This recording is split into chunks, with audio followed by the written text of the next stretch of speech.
à cet après-midi. Nouveau débat tout de suite. Je vais vous demander de repartir tranquillement. On va accueillir 5 invités, 2 nouveaux journalistes. Le temps qu'ils s'installent, je vous présente tout de suite la 4e circonscription du Doubs, celle d'Audincourt-Pont-de-Roi, d'une circonscription qui a la particularité d'accueillir la plus grande usine automobile de France, celle de PSA Sochaux, et de nombreuses entreprises industrielles. Le député sortant, vous le voyez, c'est Frédéric Barbier, élu lors d'une législative partielle en février 2015 afin de remplacer à l'Assemblée nationale Pierre Moscovici, nommé commissaire européen.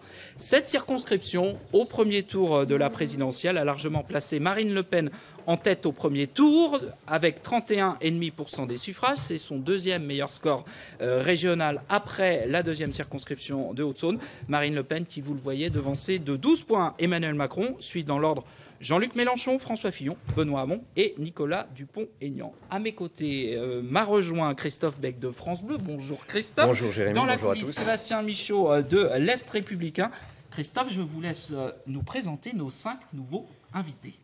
Alors on va commencer par le député sortant, Frédéric Barbier. Vous êtes donc sortant, élu sur votre nom en 2015 lors d'une législative partielle ultra médiatisée, mais vous avez siégé pendant une grande partie de ce mandat puisque vous étiez le suppléant de Pierre Moscovici, promu ministre de l'économie. Vous êtes aussi conseiller départemental dans le canton de Valentinier.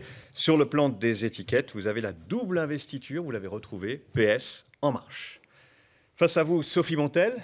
Vous êtes députée européenne, chef de file du groupe Front National au Conseil régional de Bourgogne-Franche-Comté. Vous vivez de la politique depuis 20 ans, après vous êtes représentée à de nombreuses élections. C'est votre 5e candidature législative dans cette 4e circonscription du Doubs. Finaliste malheureuse en 2015, vous vous êtes inclinée de seulement 863 voix. Valère Nédet, bonjour. À Vougeaucourt, vous avez fondé le groupe de concession automobile qui porte votre nom. Près de 400 salariés répartis sur 8 sites en Franche-Comté. En politique, vous revendiquez le visage du renouvellement, même si vous êtes depuis 18 mois conseiller régional Les Républicains de Bourgogne-Franche-Comté. Nadia Barznika, bonjour. Vous êtes professeure des écoles, directrice d'une école primaire sur le quartier des Buis à Valentinier. Après un long parcours syndical, vous franchissez le pas de la politique en vous présentant à cette élection législative sous les couleurs de la France insoumise. C'est votre première candidature à une élection nationale. Christine Besançon, enfin. Bonjour. Vous êtes maman de 6 enfants, thérapeute de profession, mais candidate à plein temps. Vous êtes présentée à diverses élections, régionales, départementales, municipales, d'abord sans étiquette, après un passage furtif au MoDem, puis aux côtés de Debout la France, depuis les dernières régionales, dont vous vous êtes émancipée il y a peu, révoltée par l'accord de Nicolas Dupont-Aignan avec le Front National. Vous êtes également conseillère municipale à Audincourt et conseillère communautaire à Pays de Montbéliard Agglomération. Voilà pour les 5 candidats présents. Je vous précise que sont également candidats sur cette 4e circonscription du Doubs Youssouf Sétine, Anna Maillard, Gaël Pierron, Corinne Riquet, Antonio Sanchez et Michel Trépeau. Christophe, à vous l'honneur. Alors, ma première question va vers vous, Frédéric Barbier. Vous avez donc la double investiture. Mais c'est une question davantage sur le climat de cette campagne. Comment vous vivez cette campagne où certains de vos amis socialistes nourrissent à votre égard un certain ressentiment même important. Des mots parfois très durs sont lâchés. Pas facile de faire campagne dans ce climat de défiance ? Non, mais je pense que les partis traditionnels connaissent une crise énorme et que derrière, il y aura une reconstruction. Moi, je comprends que certains soient en train de chercher leur voie, chercher leur chemin. En même temps, me concernant, dans mes pratiques, j'ai l'habitude de rassembler les gens, de travailler au-delà des clivages politiques. C'est comme ça qu'on a réussi à faire aboutir un certain nombre de dossiers. Et donc, voilà, je crois que tout naturellement, le Parti socialiste, parce que je suis un homme de gauche, m'a apporté son soutien, son investiture, il l'a maintenu. Et puis La République En Marche, parce qu'ils connaissent mes pratiques, mes façons de travailler, que ce soit à l'Assemblée nationale ou sur le territoire, ont souhaité également me soutenir dans cette campagne. Certains de vos amis socialistes vous font des reproches assez durs. Ça ne vous atteint pas ? Non, je pense que, encore une fois, ça fait partie du débat. Quand je dis que les partis traditionnels traversent une crise, et effectivement, il y a une crise à l'intérieur. Et certains, je le redis, sont en train de chercher un chemin, une voie. Et c'est le débat. Ça me paraît normal. Frédéric je crois que vous savez ce qui me préoccupe. Il y a un grand écart entre PS et République En Marche aujourd'hui. Est-ce que je peux vous demander une question personnelle, mais très précise ? Pour qui vous avez voté au premier tour de la présidentielle ? Écoutez, je suis légaliste. Et donc j'avais dit que je soutiendrais, et j'ai parrainé Benoît Hamon. Parce que je suis socialiste. Et donc j'ai voté pour lui au premier tour de cette élection présidentielle, mais en faisant savoir que sur son programme, je pouvais avoir aussi un certain nombre de différences. Voilà, et vous avez remarqué que ça n'a pas du tout gêné La République En Marche, Emmanuel Macron, de me donner son investiture et de me soutenir. Merci Frédéric Barbier. Sophie Montel, vous êtes donc à nouveau candidate sur cette 4e circonscription depuis 2002. Une circonscription où vous n'habitez pas, on l'a beaucoup répété, et où on n'a pas l'impression que vous fassiez vraiment campagne. Est-ce que vous vous contentez de surfer sur une vague de mécontentement ? Alors c'est marrant parce que cette histoire de dire que je n'habite pas la circonscription, je vous rappelle quand même que nous sommes en élection législative. Je l'ai entendu depuis 2002, je n'habite pas cette circonscription. Ouh là là, la vilaine, elle n'habite pas la circonscription. Il s'agit d'élire des députés, Monsieur Chevreuil. Vous l'avez dit vous-même lors d'un petit spot que vous avez réalisé. Qu'est-ce qu'un député ? Un député, c'est quelqu'un qui va aller voter des lois à l'Assemblée nationale. C'est un représentant de la nation. Voilà, c'est pas un monsieur ou une dame qui toutes les semaines va couper des rubans, va inaugurer telle ou telle chose, tel ou tel parc d'attractions, parc vert. Voilà. Un député doit voter les lois à l'Assemblée nationale. Donc je me présente sur cette circonscription, comme vous l'expliquez, depuis, c'est la 5e fois. 2002. Je suis née, j'ai vécu toute ma jeunesse, toute mon enfance sur cette circonscription. Je ne me sens pas, illégitime à me présenter sur cette circonscription. Pour preuve, le résultat lors de l'élection partielle, où vous l'avez rappelé tout à l'heure, nous avons loupé l'élection à 863 voix, ce qui était vraiment une élection dans un mouchoir pour Monsieur Barbier. Oui, je fais campagne sur le terrain. Mais Monsieur Beck, moi, je ne me trimballe pas avec les journalistes derrière moi pour faire des reportages. Non, je ne fais pas une campagne en cachette, je fais une campagne au plus près de la population. Ce qui m'intéresse, ce sont les électeurs, ce ne sont pas les journalistes. Je suis désolée de vous le dire, mais c'est la réalité. Je fonctionne comme ça et je continuerai de fonctionner comme ça. Ça a très bien marché lors d'un certain nombre d'élections. Moi, ce qui m'intéresse, c'est le ressenti de nos compatriotes. Et je dois dire que sur cette circonscription, le ressenti est particulièrement inquiétant. Aujourd'hui, Sophie Montel, vous êtes députée européenne, conseillère régionale. Si vous êtes élu député de la Nation, vous conservez ces mandats ? Oh ben non, Monsieur Chevreuil, je vais tout garder. Vous savez très bien, je plaisante, vous savez très bien comme moi que si demain je suis élu député à l'Assemblée nationale, de fait, je perds mon mandat de député au Parlement européen, c'est la loi, et je quitterai mon mandat de conseillère régionale d'opposition, mais bien sûr, mais bien sûr. Oui, mais ça va mieux en le disant, non, Sophie mais Montel. c'est très amusant, voilà. Valère Nédet, vous vous présentez comme le candidat du renouveau. À 61 ans, vous avez un parcours d'entrepreneur accompli. Pourquoi cette candidature ? Vous n'avez plus rien à prouver. Et en quoi vous êtes le candidat du renouveau ? Alors, je suis le candidat du renouveau. Le candidat du renouveau, ça ne veut pas dire jeuniste. Ça veut dire un petit peu ce que préconise aujourd'hui notre président de la République, des personnes qui viennent de la société civile. Aujourd'hui, je prétends que j'avais toute légitimité de me présenter. Pourquoi ? Cette circonscription, elle m'a vu naître, elle m'a vu grandir, elle m'a vu faire mes études et elle m'a vu m'investir dans mes entreprises. Valère Nédet, vous citez d'emblée Emmanuel Macron. Ça veut dire que vous êtes un candidat pro-Macron également, comme Frédéric Barbier ?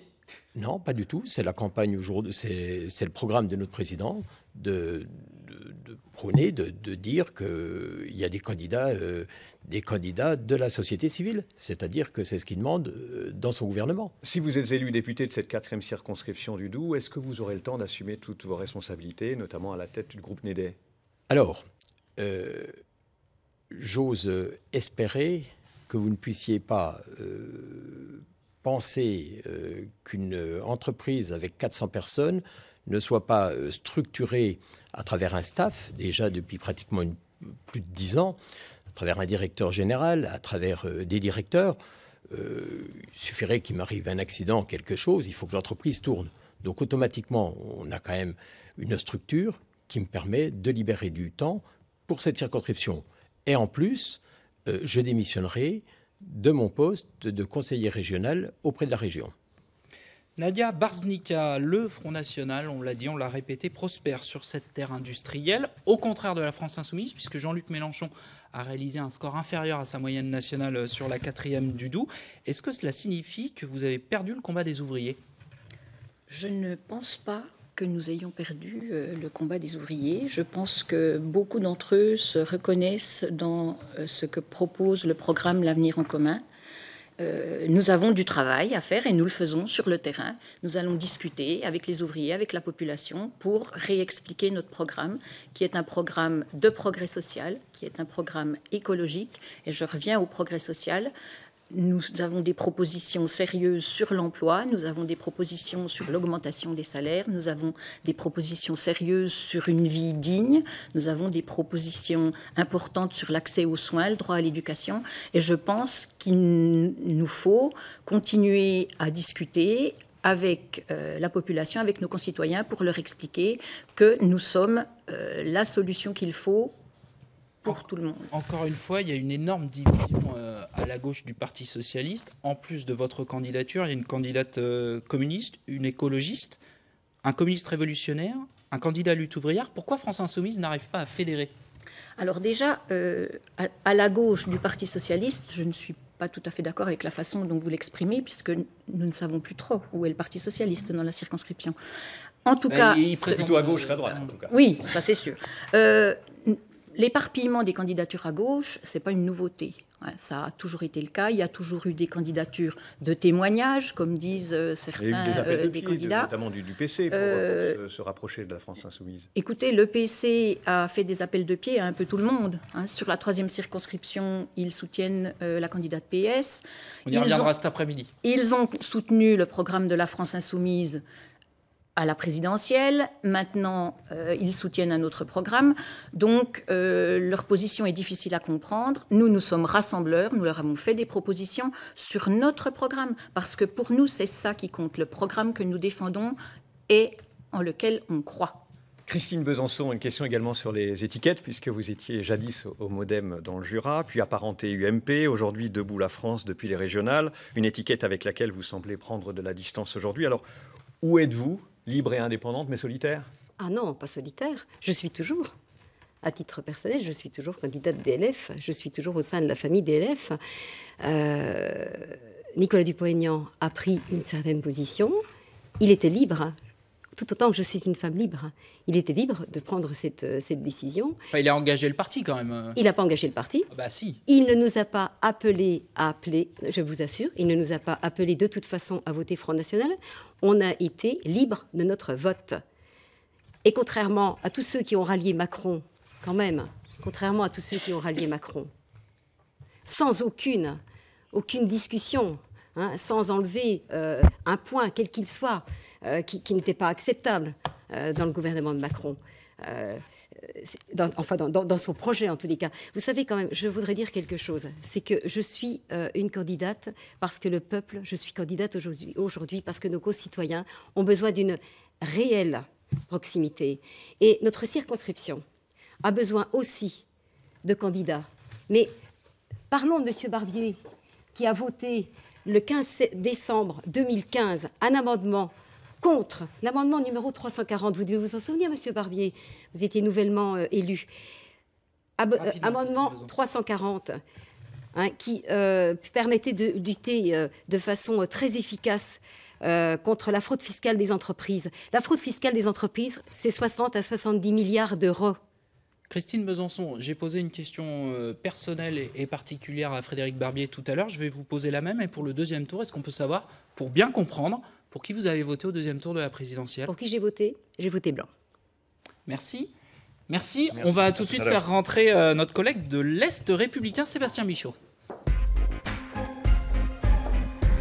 Sébastien qui s'installe. Sébastien, vous avez 10 minutes pour interroger nos candidats sur une question évidemment centrale dans cette circonscription. On va parler automobile. On va parler automobile, économie, emploi, parce que la 4e circonscription est indissociable de PSA Sochaux, qui s'avère le poumon de cette circo. Alors, Madame Montel, il fut un temps où vous communiquiez plus abondamment sur PSA. Alors, ça semble vieux, parce qu'il y a beaucoup de choses qui ont changé depuis. C'était il y a 3 ans. Le groupe était alors au bord du gouffre. C'est pour ça que ça semble un peu une éternité. Alors à l'époque, vous dénonciez les effets néfastes de l'Europe. Aujourd'hui, le groupe se porte beaucoup mieux, a renoué avec les bénéfices. Pour les actionnaires, oui. Va annoncer un plan d'investissement de 200 millions sur le site de Sochaux. où on fabrique la 3008 qui est le véhicule de l'année. Je voulais savoir un peu quel regard vous portiez sur cette évolution du groupe et du site PSA Sochaux depuis... La situation de PSA s'est améliorée, en tout cas en façade, puisque l'État, ça ne vous a pas échappé, est entré au capital, ainsi que le constructeur Dongfeng. Donc, ce qui a permis de réoxygéner l'entreprise PSA, enfin le groupe PSA. Moi, il reste des points d'interrogation, il reste des points noirs dans cette belle image qu'on nous montre aujourd'hui. D'abord, le fait que PSA continue, comme Renault d'ailleurs, comme nos constructeurs automobiles, continue à dégraisser ses effectifs dans l'Hexagone, puisque ce sont à peu près 5000 départs à la retraite ou départs anticipés qui sont proposés chaque année. Le plan continue. Je note aussi que PSA ne fait absolument pas d'efforts pour cimenter les emplois, puisqu'on se base, il y a des offres d'emploi effectivement, mais ce sont des offres sur l'intérim, et que le nombre la proportion de CDI dans l'usine même de Sochaux est assez faible, puisque nous sommes de l'ordre d'à peu près 5000 personnes, sur un effectif qui est à peu près de 10 000. Donc il y a des difficultés réelles dans le groupe, ne nous voilons pas la face. Et je note aussi, Mediapart a sorti un article cette semaine, je m'étonne d'ailleurs que la presse n'en ait pas fait plus l'écho. PSA, Renault et Auchan ont réussi à s'exonérer de 141 millions d'euros d'impôts en France en expatriant à Malte leur gestion d'assurance. Voilà, tout cet argent-là ne rentre pas dans les caisses de l'État français. Voilà, effectivement, pour l'instant, PSA va mieux, ce qui n'enlève rien à la concurrence. C'est une bonne nouvelle quand même, on peut le dire. Bien évidemment, je ne vais pas... Mais je dis qu'il reste des points d'interrogation et que tant qu'on ne mettra pas en place le protectionnisme économique, eh bien, nous exposerons nos industries, en particulier la filière automobile, à une concurrence qui est particulièrement déloyale. Allez, Sébastien, fait tourner la parole. Monsieur Barbier, quel regard portez-vous sur l'évolution? Je sais qu'à ce niveau-là, vous fait des demandes, notamment pour les demandes de CDI. Vous êtes intervenu plusieurs fois sur la problématique du travail intérimaire. Aujourd'hui... Quel chemin parcouru quand même. En 2012, on était au bord de la faillite. Je n'ai pas vu Mme Montel s'emparer du dossier. Moi, j'y ai consacré des heures. J'ai consacré des heures, des jours et des nuits en ouvrant les portes dans les ministères, en y travaillant avec Pierre Moscovici, en travaillant bien sûr avec la direction, avec les organisations syndicales. Mais quel redressement aujourd'hui? Et je crois qu'il ne faut pas bouder son plaisir par rapport à ça. Oui, il y a encore trop d'intérim. Il y aura 1000 emplois d'intérim qui sont proposés sur le site de PSA. 1000 également dans la sous-traitance. Et donc, le pays de Montbéliard va mieux. Il reste deux inquiétudes. Effectivement, le niveau des salaires qui est encore trop bas, et puis la précarité. Eh bien, derrière, il faut y travailler. Mais quand on investit 200 millions d'euros sur le site sur les 5 prochaines années, qu'on a la pérennité, qu'on a la fierté, je veux dire que je partage avec l'ensemble des salariés sur le 3008, quand on a une pérennité, parce que quand on investit aussi fortement sur un site, c'est effectivement pour le faire durer. Quand ça deviendra le site le plus performant de l'industrie automobile au niveau européen, oui, il y a une certaine fierté. Mais par contre, il faut travailler, sur la précarité, et je demande sans cesse, et je m'y bats, sur effectivement les CDI, et puis derrière, le niveau des salaires. On va interroger quelqu'un qui connaît bien... Avec la flexibilité. On va faire tourner la parole, s'il vous plaît, Sophie Montel. On va interroger quelqu'un qui connaît bien les véhicules Peugeot. Valère Nédet, est-ce que vous êtes d'accord, avec ces deux affirmations qu'on a entendues, PSA va mieux, et le problème, c'est qu'il y a encore trop d'intérim? Alors, en effet, comme vous le savez, PSA va mieux, puisqu'on a un produit phare qui est 3008. Mais aujourd'hui, vous le savez, dans le monde industriel, c'est comme ça se passe un petit peu dans le monde, on marche un petit peu à coups d'accordéon. C'est-à-dire qu'on a des ascendances, et c'est le cas actuellement. Mais ce qu'il faut donner au niveau des CDI et puis au niveau des entreprises, et ça va répondre un peu à Mme Montaigne et puis à M. le député sortant, c'est qu'il faut donner de la flexibilité, de l'agilité et de la souplesse. Donc vous êtes pour la réforme du Code du travail, vous aussi? Je suis pour l'amélioration du Code du travail. Voilà. Je ne suis pas pour la réforme du Code du travail, je suis pour que le Code du travail soit en concertation pour l'améliorer. Vous n'êtes pas sans savoir qu'au niveau des CDI et des CDD, contrats à durée déterminée, c'est vrai qu'aujourd'hui, il y a 1000 emplois au niveau de chez Peugeot qui sont demandés et vous avez 1000 emplois au niveau des sous-traitants. Ce qu'il faut qu'on donne, c'est la flexibilité, quand je parle de souplesse, de pouvoir continuer et faire perdurer ces contrats au-delà de 18 ou 30 mois. Pour l'amélioration, dites-vous, du Code du travail, j'imagine que ça va faire réagir Nadia Barznika. Sophie Montel, vous êtes largement en avance sur le temps de parole. Je vais vous demander de vous taire un peu, s'il vous plaît. Nous réclamons clairement l'abrogation de la loi travail. Et je voudrais revenir sur ce qui vient d'être dit sur la flexibilité. Peugeot-Sochaux, aujourd'hui, c'est 8 915 salariés et 1 380 intérimaires. C'est énorme. À la France Insoumise, on dit qu'il faut un maximum de 5% de la masse salariale qui soit des intérimaires pour une grande industrie. Mais ça, on peut l'imposer à un employeur ? On peut voter des lois. Je pense que c'est une politique à mener. Il faudra en discuter. Mais ce que je voulais dire, revenir à la flexibilité. Moi, ce qui m'importe aussi, ce sont les salariés. Dans l'Est républicain de hier, on parlait de les ouvriers sont au bord de la crise de nerfs. Ce n'est plus possible. L'entreprise dégage des bénéfices pour les actionnaires, mais n'apporte pas grand-chose aux ouvriers. Et pourtant, ce sont les ouvriers qui font la richesse de l'entreprise. On augmente le temps de travail. On leur demande de travailler plus longtemps pour la tournée de nuit. On diminue le temps de pause.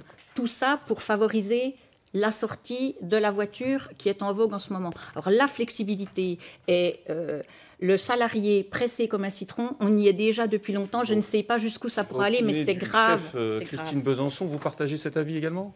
Alors moi, je pense qu'il y a eu suffisamment d'interprétations concernant PSA Sochaux. Moi, je pense aujourd'hui à PMTC. Je suis très inquiète pour PMTC. Peugeot Scooter. Peugeot Scooter. Je précise pour les gens qui connaissent. Voilà. J'allais dire Peugeot Scooter, donc qui se trouve sur les communes de Mandeur. Je suis très inquiète, malgré une forte hausse. Peugeot n'est plus l'actionnaire majoritaire désormais. Hein. Malgré une forte hausse du dernier, c'est un 3 roues, un scooter 3 roues, Métropolis, je crois qu'il se nomme. Hein, il y a une forte hausse des ventes actuellement, mais moi je crains que ça ne soit qu'une éclaircie. Hein. Alors, personne ne le dit, mais quand même, personne n'en parle.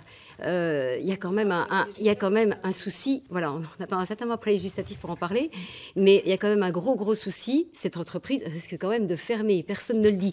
Dans ce cas-là, que deviendront les employés? Que deviendront les salariés? Moi, je veux le savoir. Est-ce que PSA en reprendra une partie? Est-ce qu'ils les prendront tous? Que deviendront-ils dans ce cas-là?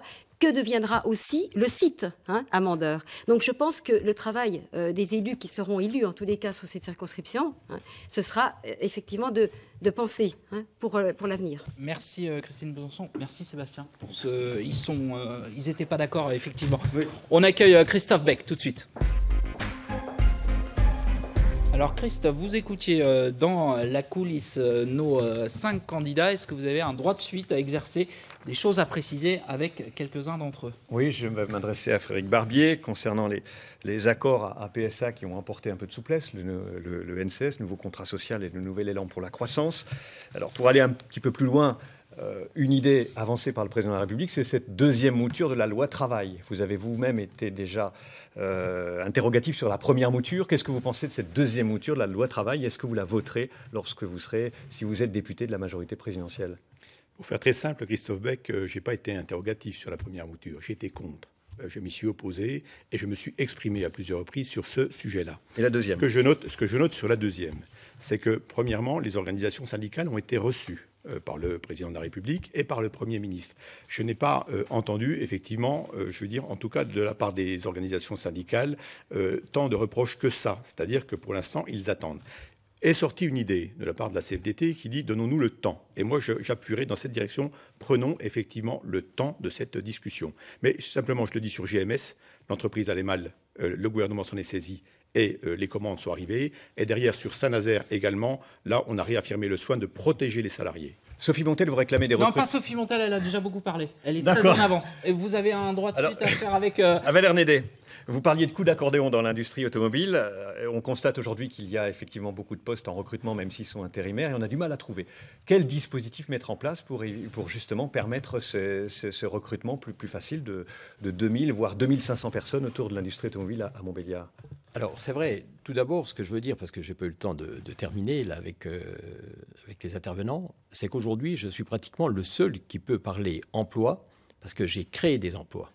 Vous avez les faiseux et vous avez les diseux. Je pense que les emplois, je les connais, je les fais.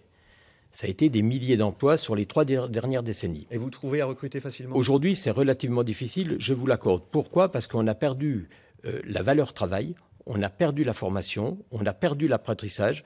L'apprentissage a perdu ses lettres de noblesse, parce que l'apprentissage a voulu souvent dire échec scolaire, qu'en réalité, il faut revenir à l'apprentissage. Quand on dit ça au Conseil régional, vous votez contre?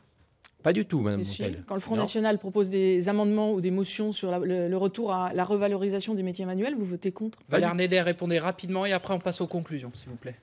Vous votez contre alors? Non. Bah si, Bah c'est non. vérifiable. On regardera sur les comptes rendus de conseils régionaux. Vous avez chacun 45 secondes. On arrive au terme de l'émission, ça passe très très vite. On commence avec vous, Christine Besançon. 45 secondes pour convaincre les électeurs qui voteront dimanche prochain. Je vous invite, mesdames et messieurs les électeurs, à voter pour quelqu'un qui n'aura pas la langue de bois, qui n'hésitera pas à se déplacer pour agir efficacement. Je vous l'ai prouvé chaque jour en me rendant à votre domicile sur les 56 communes de la 4e circonscription du Doubs. Je vous l'ai prouvé aussi depuis 3 ans que je suis élue d'opposition sur la commune d'Audincourt en répondant systématiquement à toutes vos interpellations. Merci. Je ne me suis jamais dérobée. Vous pouvez compter sur moi. Merci Christine Besançon. Nadia Barznika. Je voulais revenir un tout petit peu sur PSA en disant qu'il y a bientôt 50 ans, en 1968, des ouvriers se battaient pour obtenir des augmentations de salaire. Des ouvriers manifestaient pour l'amélioration de leurs conditions de travail. Et il y en a 2 qui sont morts pour ça. On a l'impression que nous n'avons pas beaucoup avancé depuis ce temps-là et qu'il faut conserver les acquis que les ouvriers, les salariés se sont battus pour défendre. Si vous votez pour la France Insoumise, nous défendrons notre programme, qui est un programme, l'avenir en commun, écologique, social et humain. Merci Nadia Barznika. Valère Nédet.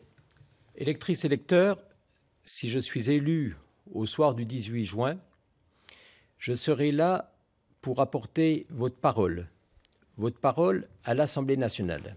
Je ne serai pas là pour faire passer les dictates du national. Je serai là pour vous, pour soutenir les habitants, les 56 circonscriptions, et je serai là également pour soutenir les projets des collectivités locales, les projets des entreprises. Et je suis issu de cette terre qui m'est chère, cette terre ouvrière qui m'a vu naître et investir. Merci Valère Nédet. Sophie Montel. Moi, je dirais aux téléspectateurs, à mes chers compatriotes, qu'il faut élire sur cette circonscription, comme dans l'ensemble des circonscriptions, un député patriote qui protégera la France et qui défendra les intérêts de nos compatriotes à l'Assemblée nationale. Monsieur Nédet se trompe, un député, ça vote les lois, ça ne représente pas le territoire sur lequel il est élu. Il défend l'intérêt général, l'intérêt suprême de la nation. Moi, je vois aujourd'hui des candidats qui sont Macron compatibles. Vous avez Monsieur Nédet tout à l'heure qui nous a expliqué qu'il pourrait très bien avoir l'étiquette Macron, pourquoi pas. Monsieur Barbier qui fait de recyclage socialiste avec l'étiquette Macron parce que c'est dans l'air du temps, ça permet une réélection. Moi, je dis à nos compatriotes, aujourd'hui, nous nous approchons d'un chaos social avec notamment la loi de cette nouvelle loi El Khomri qui passera par ordonnance, qui veut la flexibilité, la dérégulation totale imposée par Bruxelles. Et je terminerai en vous expliquant que dans les cartons de l'Union européenne, il y a le fait de vouloir supprimer le CDI en France. Frédéric Barbier. Je suis le député sortant, je suis un député de terrain qui travaille aux côtés des salariés. Je suis moi-même à l'effectif de mon entreprise, en disponibilité, en congé sans solde. Je ne lâche rien et je ne lâcherai rien dans ce futur mandat. Je suis aussi le candidat de la majorité présidentielle. Il faut donner une majorité à Emmanuel Macron. Il a fait ses débuts. Il règne sur la planète en ce qui concerne l'écologie, l'environnement. Il est légal. Ses premiers pas ont été réussis. Je crois fondamentalement qu'il ne faut pas aller vers une cohabitation. Je n'ai pas vu Valère Nédet prendre de distance par rapport à l'appel à voter sur Fillon. Et derrière, si c'est imposer effectivement un bloc à bloc et un combat systématique, je suis le candidat de cette majorité et il faut donner une majorité à Emmanuel Macron. Merci Frédéric Barbier, merci à tous les 5. Je vous laisse voir l'ensemble des autres candidats sur cette circonscription. Youssouf Setti, Nana Maillard, Gaël Pierron, Corinne Riquet, Antonio Sanchez et Michel Trépeau. Merci Christophe, merci à Sébastien, Véronique et Frédéric. Je vous donne rendez-vous cet après-midi pour 2 nouveaux débats à 15h sur Internet. On ira à Dole dans le Jura et à Montbéliard dans le Doubs. À cet après-midi.